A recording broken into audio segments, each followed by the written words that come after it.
Hello dear students, welcome back to my channel physics SPC. Current electricity का एक question. The equivalent resistance of the given circuit between the terminal A and B is. ये figure दे रखा है। तो देखो यहाँ से अगर हम एक बैटरी जोड़ लें सबसे पहले ऐसे, तो हम यहाँ आ जाएं तो ये देखो ये जीरो रेजिस्टेंस का वायर है। इसको थिक वायर मान सकते हैं। बच्चे सोचते हैं कि जीरो रेजिस्टेंस का वायर तो होता ही नहीं है, हर एक वायर का एक रेजिस्टेंस होता है, तो इसे मोटा वायर मान लो और इतना मोटा मान लो कि इसका रेजिस्टेंस नेग्लिजिबल हो जाए, क्योंकि एरिया रेजिस्टेंस का एरिया के साथ इनवर्स रिलेशन होता है। तो ये रेजिस्टेंस जीरो मान सकते हैं। अगर रेजिस्टेंस जीरो है तो अब इस जगह पर जैसे करंट आ रही होगी इधर इस वाली ब्रांच से, तो इस जगह से करंट इसमें जाएगी बेटा, सारी इसमें नहीं जाएगी। दैट मीन्स ये सर्किट शॉर्ट हो जाएगा। तो इसको दो तरीके से समझते हैं, थोड़ा सा समय देना। एक मैं लॉजिकली समझाऊंगा, फिर मैं शॉर्ट सर्किट से समझाऊंगा बाद में, है ना। तो पहले एक मेन चीज़ समझे। देखो ये और ये रेजिस्टेंस किस कॉम्बिनेशन में, ये बताओ पहले। तो ये पैरेलल कॉम्बिनेशन में बेटा। शॉर्ट सर्किट से भी समझाऊंगा इसको, पहले लॉजिकली समझ लो। इसका रेजिस्टेंस जीरो है, ठीक है नहीं, क्योंकि रेजिस्टेंस को हम मोस्टली ऐसे शो कर रहे हैं बेटा। अब इसमें कोई रेजिस्टेंस नहीं दिखाई दे रहा, लेकिन वायर से कनेक्टेड है। तो ये ऐसा एज्यूम कर लेते हैं कि ये मोटा वायर है, उसका रेजिस्टेंस बहुत नेग्लिजिबल है, दैट मीन जीरो है। तो अब ये और ये रेजिस्टेंस पैरेलल में है, तो पैरेलल में कर लो। 1/r equal to 1/0 plus 1/5। 1/0 infinity होता है, प्लस 1/5। इन्फिनिटी में कुछ भी जोड़ें तो इन्फिनिटी आएगा। 1/r और 1/r इन्फिनिटी को क्या लिख सकते हैं हम, 1/0। भाई इन्फाइनाइट में कुछ भी जोड़ेंगे तो इन्फिनिटी आएगा, और इन्फिनिटी को लिख सकते हैं 1/0। तो इसका से मल्टीप्लाई, इसका से मल्टीप्लाई, तो r' इज इक्वल टू 0। तो इन दोनों का जो टोटल रेजिस्टेंस आ रहा है वो जीरो आ रहा है बेटा। तो सर्किट डायग्राम कुछ इस तरह से बन जाएगा फिर, कुछ इस तरीके से बन जाएगा कि इन दोनों का जो रेजिस्टेंस आ गया, इसका रेजिस्टेंस जीरो आ गया। तो देखो ये जीरो रेजिस्टेंस का एक वायर आ गया, ये जीरो रेजिस्टेंस है अगर द्वारा से इसका, ठीक है।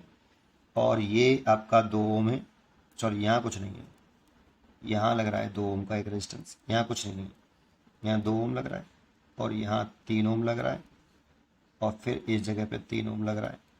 3 ओम, 3 ओम, 2 ओम, 2 ओम और 2 ओम। ये कुछ नहीं था, ये टर्मिनल ए था और ये टर्मिनल बी। अब यहाँ से जो करंट आ रही है वो ऐसे चल रही है, तो ये वाला है और ये वाला रेजिस्टेंस सीरीज में हो गए बेटा। ये दोनों सीरीज में हो गए। तो सोचो अगर 2 और 0 को सीरीज में करेंगे तो 2 + 0 2 ही तो हो जाएगा। तो इसीलिए अब इसका कोई मतलब नहीं, ये दोनों को सीरीज में कर लिए 2 हो गया, तो अब यही रह गया ना ओनली 2। अब ये और ये किस में देखो, पैरेलल में, और पैरेलल में करते हैं तो r" is equal to r1 r2 divide by r1 plus r2 से कर लो। तो यहाँ ये 2, ये भी 2 और ये 4 कट गया, एक आया।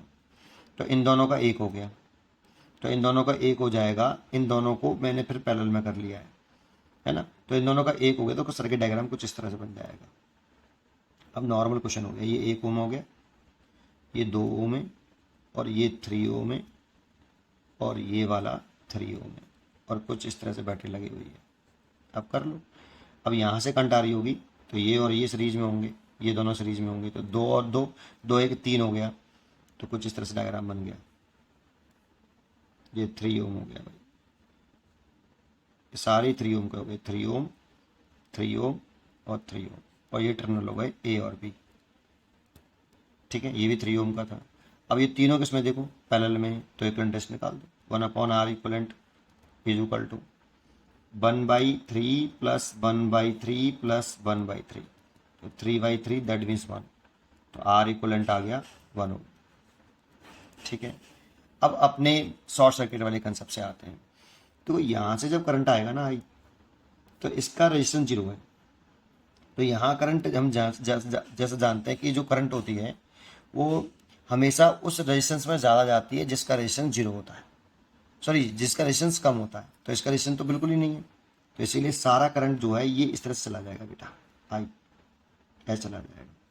इसमें कोई करंट नहीं जाएगा, तो ये रेजिस्टेंस यूजलेस हो जाएगा। इस रेजिस्टेंस को कंसीडर नहीं करेंगे, और ये रेजिस्टेंस यूजलेस हो गया तो करंट ऐसे चला गया बेटा आपका। इसको बोलते हैं शॉर्ट सर्किट, इसी को बोलते हैं शॉर्ट सर्किट, ठीक है, इसी को बोलते हैं शॉर्ट सर्किट।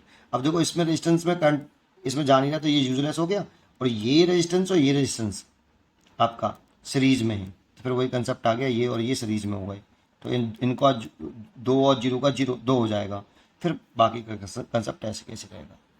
उम्मीद करता हूँ कि आपको ये जगुल समझ में आया होगा। पढ़ते रहिए और खुश रहिए।